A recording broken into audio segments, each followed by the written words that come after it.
School association है, civil society के लोग यहाँ पर मौजूद हैं और इस बात की तजदीद कर रहे हैं कि कराची को पुरअमन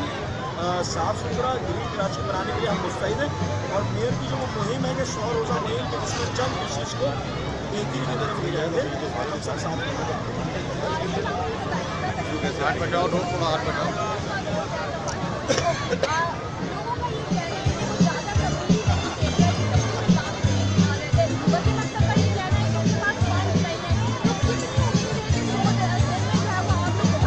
वसाइल महदूद है, अज़म नामहदूद है। और क्या हमारी पूरे कराची वालों की ये कामयाबी नहीं है कि आज school management, private school association, civil society के लोग उस एजेंडा को जब कराची को साफ़ करने की मुहिम है और चंद यूसीज का इंतखाब करके लेकर चलें, क्योंकि मैं समझता हूँ यही कामयाबी है कि लोगों का सड़क पर आना,